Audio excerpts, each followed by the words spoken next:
اگر میری عبادت کرے میری خدائی میں کوئی 4 سال نہیں لگ جائیں گے، اور پوری کائنات اگر مجھ سے انکار میری عبادت کو چھوڑ دے، میرے علاوہ غیر اللہ کی عبادت کرے، میری خدائی میں کمی نہیں آئے گی۔ اللہ الصمد میں بے نیاز، مجھے کسی کی کوئی پرواہ نہیں۔ بندے کی قبر پر ہم نے چادر ڈالا، گویا ہم نے بتایا یہ آج ان کا عرصے کا انتقال ہوا ہے، آج اس کی تاریخ ہے، مطلب انتقال کی تاریخ ہے۔ تو جو انتقال کرتے ہیں وہ بندے ہوتے ہیں، خدا وہ ہے جس کو موت نہیں۔ اس منا کے تو ہم نے توحید کو بتایا ہے، تم نے اسی کو شرک بتایا۔ کتنی عجیب بات ہے تمہاری۔ تو پھر انہوں نے شرک فٹ تو کرنا ہے، کہیں نہ کہیں سے کرتی نہیں، مشرک تو بتائیں گے، ورنہ سوچنے کی یادوں کا کیا ہوگا۔ تو اب تیسری کوشش کہا چلو اب اس کا بھی تم جواب دے دو گے کے ساتھ، کافر کا عمل اور ہے، مسلمان کا عمل اور ہے۔ دیکھیے میں آپ اس کی ایک دلیل دے دوں بہت مختصر وقت میں، زیادہ تفصیل میں مت چاہیے۔ اگر آپ کاموں کی یکسانیت کی بنیاد پر، کاموں کی جو ہے مشابہت کی بنیاد پر، کاموں میں سملریٹی کی بنیاد پر شرک کے پتے لگاؤں گے تو پھر ہر عبادت شرک ہو جائے گی۔ پوچھئے کیسے؟ پھر کوئی عبادت نہیں بچے گی، شرک ہو جائے گی۔ مولوی جدید اور ان وہابیوں کی بولی میں تو پھر یہ کیوں ہوگا کہ فرق کیا ہے؟ ہندو تیرتھ کو جاتا ہے، تم حج کو جاتے ہو، فرق کیا ہے؟ تو حج کو جانا شرک ہوگا۔ پھر کہنے والا کہیں نہ بھائی فرق کیا ہے؟ ہندو اپنی مورتی کو بوسے دیتا ہے، چومتا ہے، تم حجر اسود کے پتھر کو بوسا دیتے ہو، فرق کیا ہے؟ ہندو اپنی مورتی کا طواف کرتا ہے، تم کعبے کے پتھروں کا طواف کرتے ہو، فرق کیا ہے؟ ہندو اپنی مورتی کے سامنے سجدے کرتا ہے، تم بھی کعبے کے پتھروں کے سامنے جھکتے ہو، فرق کیا ہے؟ اور اگر کوئی کہے ہم کعبے کے پتھر کو سجدہ نہیں کرتے، خدا کو کرتے، تو کعبے بھی کہتا میں مورتی کو نہیں کرتا، سجدہ تو پرماتما کو کرتا ہوں، یہ ذریعہ یہ کلپنا ہے، یہ تصور ہے۔ وہ بھی یہی کہہ رہا ہے کہ فرق کیا ہے؟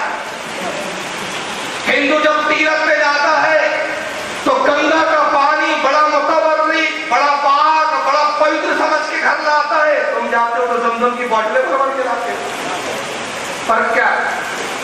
وہ حج تم وہ جاتا ہے تیرتھ پر، تروپتی بالاجی مندر جاتا ہے، گئے ہوں گے بہت سارے لوگ، یعنی تو جانتے ہوں گے تروپتی جاتے تو سر مڈاتا، سر مڈاتے ہی نہیں ہو، اور تم حج کے لیے جاتے ہو تو خلق کرواتے ہو، سر مڈا کے آتے ہو، فرق کیا ہے؟ وہ اپنے معبود کو راضی کرنے کے لیے بلی دیتا ہے بتوں کے سامنے، تم مینا میں جا کے قربانی کرتے ہو، فرق کیا ہے؟ وہ اپاس رکھتا ہے تو تم روزہ رکھتے ہو، فرق کیا ہے؟ اس نے اگر اپنی مورتی کو چنری پہنائی ہے تو تم نے بھی کعبے کے پتھروں کو گلاف چڑھایا ہے، فرق کیا ہے؟ اب یہ کیا ساری باتوں کو کچھ شرک ہوں گے؟ تو پھر دور کی کوڑی لاتے کہتے نہیں اصل میں قبر کو تم سجدہ کرتے ہو، عبادت کرتے ہو۔ اب آئیے مولوی میرا جو ابا جی کو سن لی۔ اسی طرح سے سجدہ تمام سب جو عبادات ہیں یہ صرف اللہ کے لیے خاص ہیں، اسی طرح سے سجدہ رکوع تمام سب جو عبادات ہیں یہ صرف اللہ کے لیے خاص ہیں، ان میں کسی مخلوق کو شریک کرنا، ساجیدار بنانا یہ شرک ہے، بھلے وہ شخص اللہ کے برابر اسے نہ مانتا ہو۔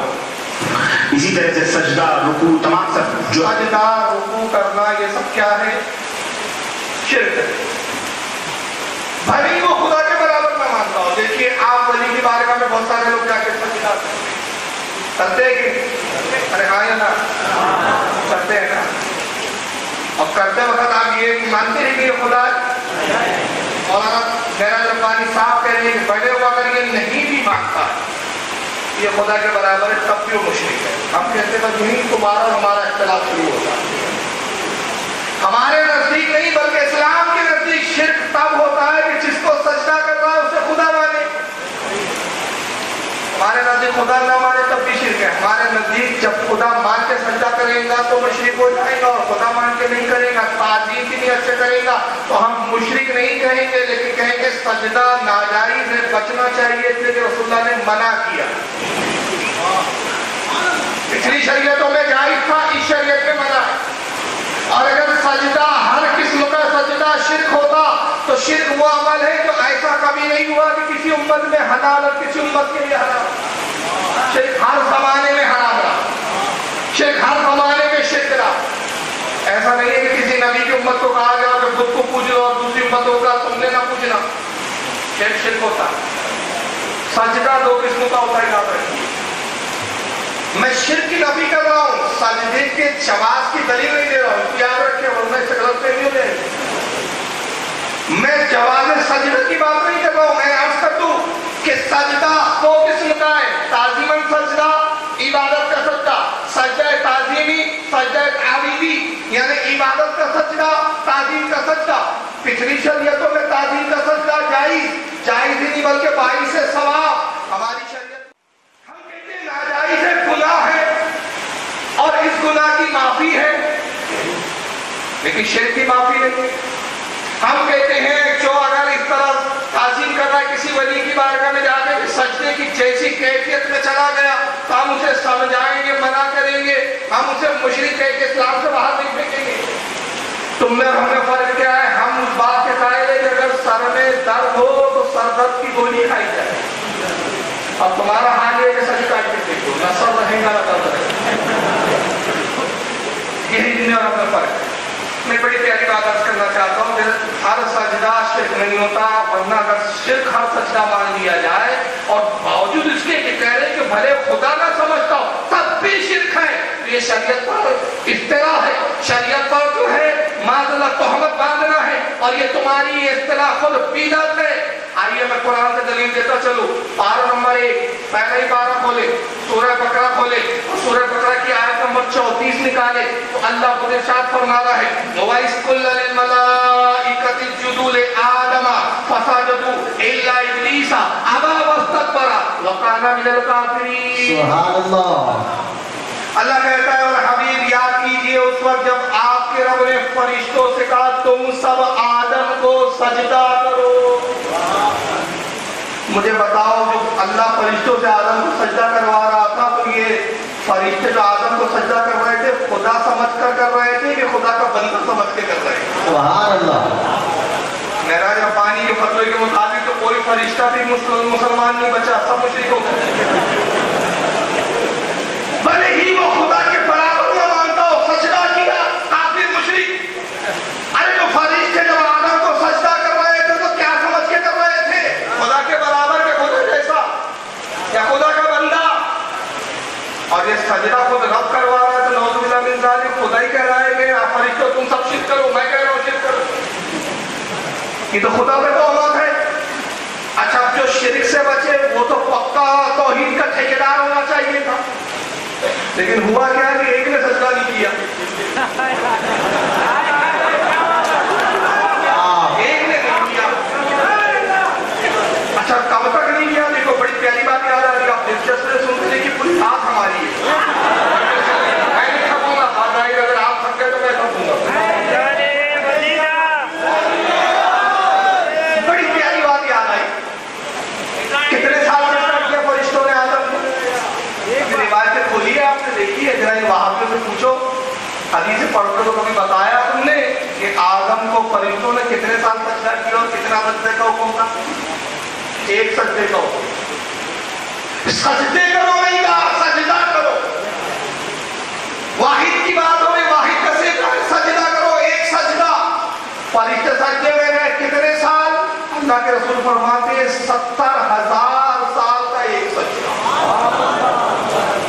70,000, اور یہ وہاں کے 70,000. تو 70,000 سال تک شرک میں فرشتے مبتلا, خدا روک ہی نہیں رہا.